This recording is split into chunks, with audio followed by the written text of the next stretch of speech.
한 명은 개그맨 이휘재 씨, 한 명은 개그맨 안상태 씨인데 층간소음과 관련된 논란의 중심에 서 있습니다. 어떤 일이 있었던 겁니까? 일단 이휘재 씨 그 부부에 대해서 먼저 사건이 터졌는데 어떤 분이 이휘재 씨 부인도 유명한 분이거든요. 그 부인 SNS에 가서 층간소음 때문에 너무 힘들다 이렇게 댓글을 단 거예요. 네. 그러니까 이휘재 씨 부인이 우리도 조심한다고 조심한다. 근데 남자 아이들이다 보니까 좀 이렇게 그런 문제가 생길 때가 있는데 건물 구조상 좀 어쩔 수 없는 측면도 있는 것 같고 이런 식으로 이야기해서 더 질타가 쏟아진 거예요. 그래서 이휘재 씨 부인이 결국에는 2차 사과를 했는데 근데 처음에 남자 아이들이라서 우리도 조심한다고 하지만 순간적으로 어쩔 수 없는 일이 벌어질 수 있는 것 같다라고 그 말을 믿기에는 뭐가 문제냐면 그 전에 이휘재 씨 측에서 SNS나 뭐 유튜브 같은 걸 통해서 일상생활을 공개를 많이 했는데 네. 아이들하고 집안에서 야구하고 피구하고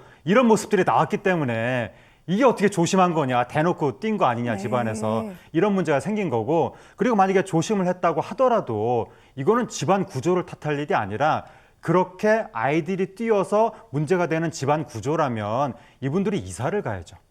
거기에 뭐 매트 깐다고 해결될 수 있는 일이 아니잖아요. 이분들이 돈 없어서 이사 못 갈 분들도 아닌데 근데 거기에 살면서 자꾸 말로만 뭐 조심한다고 하겠습니다. 하지만 가끔 어쩔 수 없는 일이 발생합니다. 이거는 너무 무책임한 태도고 이기적인 태도라서 문제가 된 것이고 안상태 씨 같은 경우에 아래층에 임산부 되는 어떤 분이 이사를 갔는데 네. 윗집 안상태 씨 집에서 너무 시끄러워서 힘들어가지고 좀 민원을 제기를 했더니 안상태 씨 측에서 그럼 아이들을 묶어놓으란 말이냐 이런 식으로 대응했다. 아이고. 이게 말이 되느냐라고 네. 강력하게 문제 제기를 해가지고 안상태 씨 측에서 다시 사과하면서 이사갈 방안을 지금 모색하고 있다. 그렇게 나왔는데 지금 이분들이 뭐 연예인이라서 문제가 아니라 누구라도 공동주택에 살면서 특히 아파트 같은 데 살면서 아래층 사람들의 고충을 무시하고 나는 나 편한 대로 살겠다. 내 애들만 생각하겠다. 이런 태도는 정말 지양해야 되겠습니다. 네.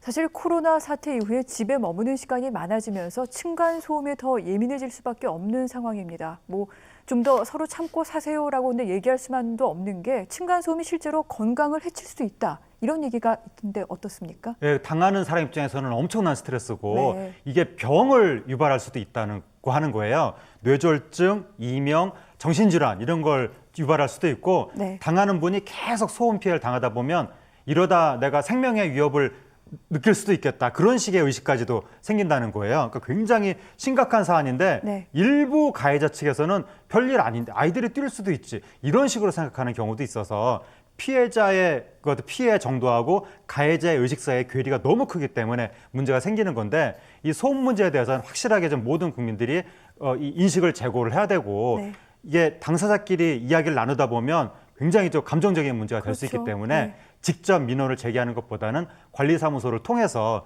그렇게 하는 방안이 있는데 어쨌든 이 사안이 중대한 사안이라는 것에 대해서 모두가 인식을 해야 된다. 그리고 국가가 나서서 빨리 층간소음이 나오는 그 아파트 구조 그거는 불법으로 더 이상 짓지 않게 90년대부터 이렇게 된 거거든요. 그 전에 지은 아파트보다 90년대 이후에 지은 신식 아파트가 층간소음이 더 심한 거예요. 네. 그러니까 이건 아파트 공법의 문제인데 그 소음이 심한 공법을 금지를 해야지 왜 이걸 그대로 놔둬서 수많은 국민들한테 고통을 안기는지 저는 이해가 안 됩니다. 알겠습니다.